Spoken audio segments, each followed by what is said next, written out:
morning. My name is Juliet Thralls.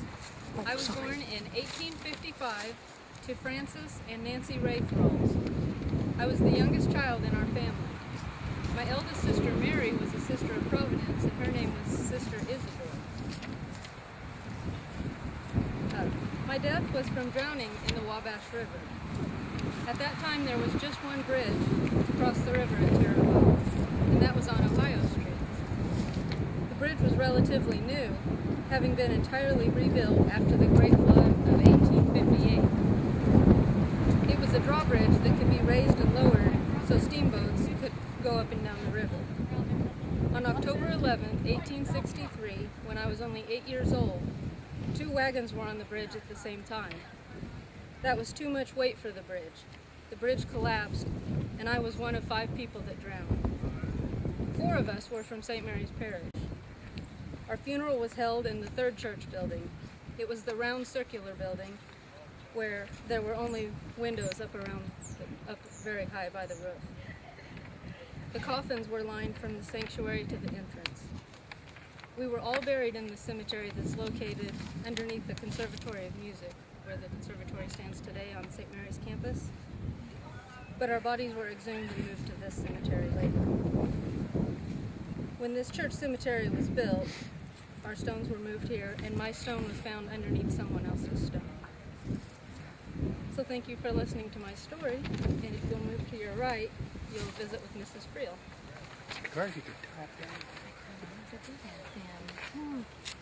I'm so glad you came to see me today. I want to tell you about my family. My name's Margaret Friel, and I came here from Pennsylvania with my 3 daughters. About the time I arrived in 1842, Bishop de la Hollondière was building the 3rd St. Mary's Church. He hired it as his builder, Jacques Roquet. It wasn't long before Jacques and my daughter Mary fell in love and were married by Father Court. Jacques and Mary just lived down the road here at a place called Rosary Hill. He had a fine voice, and he often sang solo at Mass here. He was also the first builder of the Academy of the Sisters of Providence. He built their academy, the first one that sisters built. By 1852, they had moved to Evansville, where Jacques was hired to be the architect for the Vandenberg County Courthouse there. It was completed in 1855. Just 6 months after the completion, both Jacques and Mary died within a few weeks of each other. My daughters Margaret and Grace helped me raise their children right here at St. Mary's. Oh, those grandchildren, how they loved the Sisters of Providence. They grew up to be great supporters of them. My grandson, Hugh Roquet, became an attorney for the Sisters of Providence. Well, did you know there's one area in the village here that's named after my daughter and son-in-law? It's right over there by the railroad tracks, and it's called Rocky Town. Some of you may know it as Rocky Town. Thanks for visiting with me. I think Mrs. Thralls is waiting for you if you go straight over to the sidewalk. Thralls, the original Thralls family. We came here, it was about 1824. Most people called me Aunt Sally. My maiden name was Mattingly, and we lived in Nelson County, Kentucky. We moved up here as a place called North Arm in Edgar County, where our 6th child Isaac was born. We came to this area about 1832, and were soon joined by Joseph's brothers Francis and Jacob. This area soon became known as Thrall Station. This was one of the 3 stops the priest made as he traveled on horseback. He came to Terre Haute, where there were 5 Catholics who met in Miss Susan Andrew Williams' home. He stopped here for Mass and sacraments. Then the priest would ride his horse 15 miles farther into Illinois to St. Aloysius, where there were 50 to 60 families there. We had a cabin here for the priest, and Mass was celebrated. Of course, most of us had to stay outside, while we had almost 30 people in just a 2-room house with a loft. There was the sisters. There was at least 30 people here with the last name of Thralls. The Sisters of Providence came in October 1840 and stayed with us for a few weeks.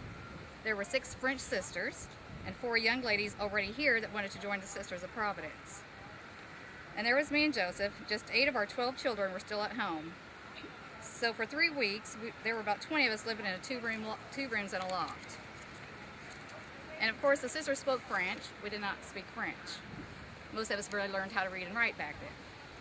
Joseph died in 1865, and I died in 1876. This parish has many of our descendants here each Sunday. Sorry. And would you please go to the next one?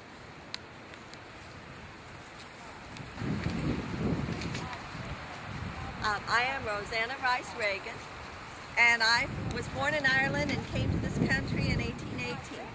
And then I married Patrick Reagan, and he had come to this country with his parents in 1842, and we married 3 years later.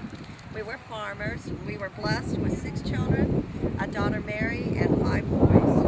But on April 16th in 1860, there was a terrible storm coming, and my children and I saw it, and we took cover in the house. We huddled around the chimney, and I took little Jeremiah and tucked him under my apron to keep him safe.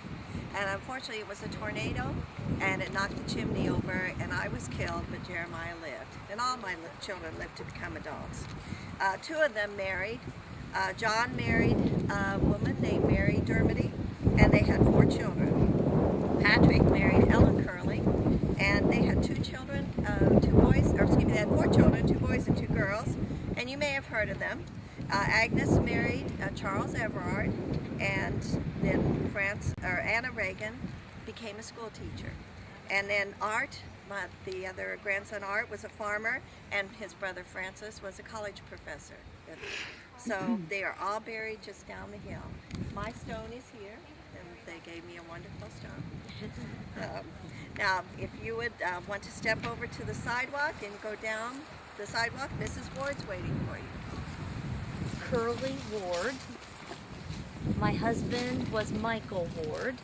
Our stones are up in the front row closest to the church, and most of our children's stones are here behind the family stone that you can see here.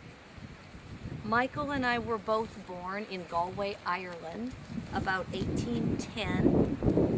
We were married in Baltimore, Maryland in 1833, and we came here to Vigo County in 1837. We had 8 children, 6 sons and 2 daughters. Some were farmers and some were school teachers. We had 2 sons, Michael Jr. and James, who were both Civil War veterans. Our son Patrick was a farmer, but also an inventor. Our son William was the principal at several elementary schools in Terre Haute. Our eldest son, Thomas Joseph, was a justice of the peace here for 20 years. He also was a fruit farmer and a nurseryman. He was very successful. He had 40 acres of fruit stock, and so with his extensive catalog, he was able to sell and ship plants all over the country. After his death, his orchard was sold, and it was purchased by his daughter and her husband, Florence and Jacob Harvey Bolton. You may have heard of the Bolton orchards, not far from here, but where there were fruit trees growing many years ago, today there are houses. So enjoy the rest of your visit in the cemetery. Your next stop is in the center, where you will meet Father Reilly.